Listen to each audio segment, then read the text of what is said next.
Market లో invest చేసి మీ డబ్బులు డబుల్ చేసుకోవాలనుకుంటున్నారా? సుందరరామిరెడ్డి గారి లైవ్ సెమినార్ కి అటెండ్ అవ్వండి.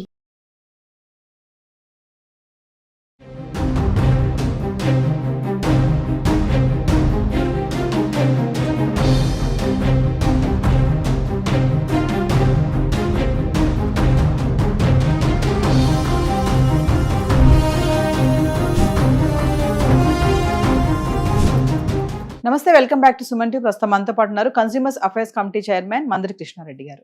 నమస్తే సార్. నమస్తే అమ్మా. సార్, ఇప్పుడు ఈ జ్యోతి మల్హోత్రా పాకిస్తాన్ ఇన్ఫార్మర్ గా ఎవరైతే ఉన్నారో అరెస్ట్ అయ్యారు. ఇప్పుడు అంతా అదే హల్చల్ నడుస్తుంది. మరి ఫ్యామిలీ మొత్తం కూడా స్లీపర్ సెల్స్ అంటున్నారు.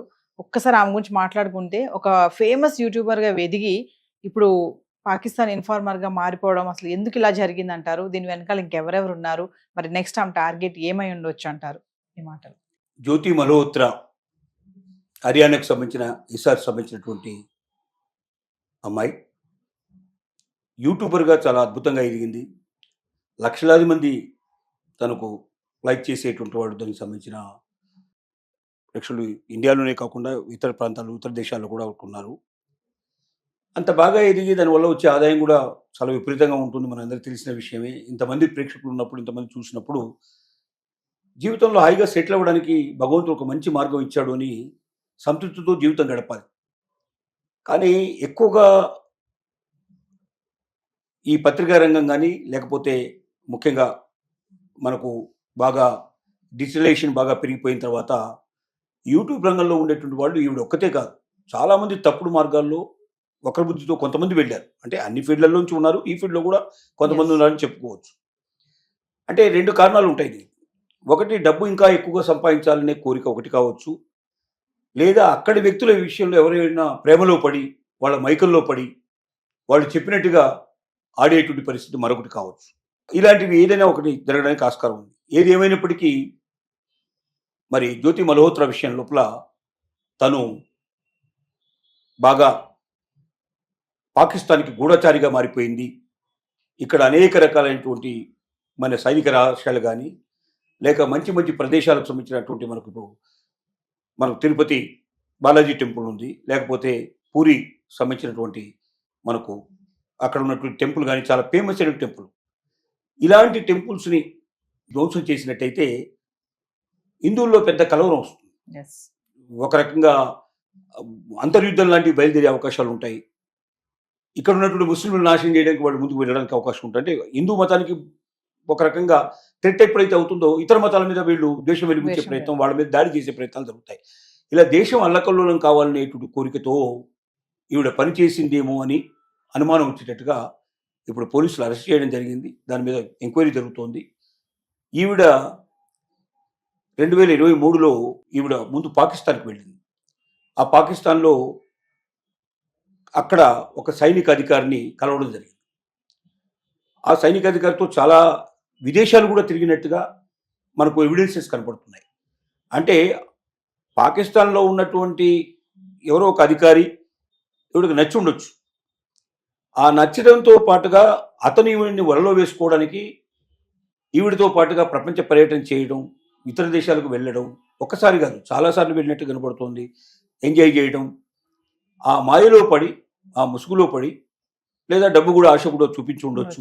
ఏది ఏమైనప్పటికీ ఈ దేశానికి సంబంధించిన రహస్యాలని పాకిస్తాన్కు పంపించడానికి సంసిద్ధపడే పరిస్థితిలో ఆమెను తయారు చేసింది. ఆ రకంగా ఆవిడ పూర్తిగా వాళ్ళ మైకల్లో పడింది. చాలా సమాచారం పంపించినట్టుగా తెలుస్తోంది. రక్షణ సంబంధించిన సమాచారంతో పాటుగా ఒక్కొక్క రాష్ట్రంలో ఏ ప్లేసులు ఇంపార్టెంట్ ప్లేసెస్, ముఖ్యంగా ఎక్కడైతే భక్తికి సంబంధించినటువంటి దేవాలయాలు లాంటివి చాలా పెద్ద కట్టడాలు ఎక్కడున్నాయో, అంటే ఫేమస్ దేవాలయాలు, మామూలు దేవాలయాలు కాకుండా చాలా ఫేమస్ దేవాలయాలు, దానికి సంబంధించిన ఇన్ఫర్మేషను కరెక్ట్గా ఎక్కడ, అంటే దానికి సెంటర్ ప్లేస్ ఎక్కడ, దాన్ని ఏ రకంగా ధ్వంసం చేసే అవకాశం ఉందని ధ్వంసం రచన గురించి కూడా ఇన్ఫర్మేషన్ పూర్తిగా వాళ్ళకు పంపించినట్టుగా మనకు తెలుస్తుంది. ఈవిడ పూరిని కూడా దర్శించింది. అంతకుముందే మనకు 24లో ఇక్కడ రైల్వే స్టేషన్ సంబంధించినటువంటి, అంటే మన మోడీ గారు హైదరాబాద్ లోపల బెంగళూరు సంబంధించినటువంటి జైభారత్కు సంబంధించిన ట్రైన్స్ని ఇక్కడ వర్చువల్గా ఇక్కడ నుంచే ప్రారంభించారు. అప్పుడు సికింద్రాబాద్ స్టేషన్లో చాలా పెద్ద కార్యక్రమం జరిగింది. ఈ కార్యక్రమంలో ఈవిడ పాల్గొని హడావుడి చాలా చేసింది. అప్పుడు గవర్నర్ మనకు తమిళసై గారు ఉన్నారు. ఈవిడ హడావుడి చేయడం, యూట్యూబర్గా అక్కడ మొత్తం వీడియోలు తీయడం, ఈవిడ అందరినీ దృష్టిలో పడి అందరూ దృష్టిలో ఆకర్షించేటువంటిగా ఆ రోజున ఆవిడ చేసిన పనులు చాలామంది చూశారు. చాలామంది తన గురించి మాట్లాడుకునేటట్టుగా ప్రయత్నం చేయడం, ఈవిడే ఆ కార్యక్రమాన్ని నిర్వహిస్తుందేమో అన్నంత హడావుడి చేసింది. మరి దానికి సెంట్రల్ గవర్నమెంట్ ఏ రకంగా యాక్సెప్ట్ చేసిందో, రైల్వే వాళ్ళు ఎలా యాక్సెప్ట్ చేశారో, ఎవరో ఒక ప్రైవేట్ వ్యక్తి వచ్చి అక్కడ ఇలాంటి హల్చల్ చేస్తున్నప్పుడు ఆవిడ కట్టడి చేయాల్సిన అవసరం ఖచ్చితంగా ఉంది. మరి బహుశా వాళ్ళు ఈవిడ గవర్నమెంట్ తరఫున వచ్చిందని వాళ్ళు అనుకుని ఉంటారు. ఎందుకంటే మన దగ్గర ఎలా ఉంటుందంటే ఒకసారి లోపలికి వచ్చిన తర్వాత వాళ్ళు ఎవరనేది మళ్ళీ రికగ్నైజ్ చేయడానికి ఎవరు ప్రయత్నం చేయరు. లోపలికి వచ్చేవరకే ఇబ్బంది, కానీ లోపలికి వచ్చిన తర్వాత మాత్రం దర్జాగా పెద్దవాళ్ళందరితో పాటు కూడా వాడు కూడా ఎంజాయ్ చేసే పరిస్థితులు ఉంటాయి. అలాంటి పరిస్థితి క్రియేట్ అయింది. ఆ టైం లోపల ఈవిడ చేసిన అడావుడి అందరికీ తెలిసింది. ఆ తర్వాత ఈవిడ పూరికి వెళ్ళింది. పూరిలో ఈవిడకి ఫ్రెండ్ అక్కడ ప్రియాంక సేనాపతి అనేటువంటి ఒక లేడీని కలిసింది. ఆవిడ ఈవిడికి సహకరించినట్టుగా, వీళ్ళిద్దరూ కలిసి అక్కడ ఉన్నటువంటి ఇన్ఫర్మేషన్ అంతా కూడా పాకిస్తాన్కి చేరవేసినట్టుగా మనకు వార్తలు వస్తున్నాయి. మొత్తం ఈమె కుటుంబ సభ్యులందరూ కూడా స్లీపర్ సెల్స్గా పనిచేస్తున్నారేమో అని. స్లీపర్ సెల్స్ అంటే ఏమిటంటే వాళ్ళు మిగతా వాళ్ళలో కలిసిపోయి ఉంటారు, వాళ్ళ రికగ్నిషన్ ఎక్కడికి బయటపడదు, ఒక రకంగా నిద్రపోతుండగా నడిచేయటం, అంటే మొత్తం సమాజాన్ని అంతా నిద్రపుచ్చే పరిస్థితి ఏర్పడుతుంది. అంటే వీళ్ళు ఎవరో తెలియదు, వీళ్ళ ఐడెంటిఫికేషన్ తెలియదు. సమయం వచ్చేదాకా వీళ్ళు మామూలు సామాన్య వ్యక్తులాగానే కనపడతారు మనకు. ఎప్పుడు సమయం వస్తుందో అప్పుడు బాంబులు వేయడం ద్వారా కానీ, లేకపోతే ఇంకో రకంగా కానీ వాళ్ళ యొక్క పాత్ర చూపిస్తూ దేశ వినాశనానికి పాటుపడతారు వాళ్ళు. అప్పుడు మాత్రమే మనకు తెలుస్తుంది. అప్పటిదాకా వాళ్ళు ఎవరో మనకు తెలియదు. మామూలు వ్యక్తుల్లాగానే, మామూలుగా ఏదో చిన్న చిన్న పనులు చేసుకునే వాళ్ళు, మామూలుగా హౌస్ వైఫ్ లాగా ఇట్లా ఉండేటువంటి పరిస్థితులు ఏర్పడతాయి. ఈవిడ కుటుంబ సభ్యులందరూ దానిగా మారిపోయారు. అంటే ఏమిటి, కుటుంబానికి అందరికీ బహుశా పెద్ద ఎత్తున ఆశ చూపించుంటారు, లేకపోతే తను మరి ఆ ప్రేమించిన వ్యక్తి కోసం తను ఏదైనా చేయడానికి సంసిద్ధపడిందా, కుటుంబ సభ్యులు ఏ రకంగా కన్విన్స్ చేసింది, దీని వెనక ఉన్నట్టు చరిత్ర ఏమిటో ఇప్పుడు ఆవిడని పట్టుకున్నారు కాబట్టి విషయాలన్నీ బయటకు వచ్చే అవకాశం ఉంది. దీని ద్వారా మనకు అర్థమవుతుంది ఏంటంటే భారతదేశం యొక్క పరువు ప్రతిష్టలు తీయడానికి, భారతదేశాన్ని అమ్మేయడానికి సిద్ధపడే వాళ్ళు ఈ దేశంలో చాలామంది ఉన్నారు, భారతీయులే. మనం ఏమనుకుంటున్నామంటే పరమతాన్ని మనం నిందించే ప్రయత్నం చేస్తున్నాం, ఇతర మతస్థులు మనకేదో హాని చేస్తారని మనం భయపడుతున్నాం.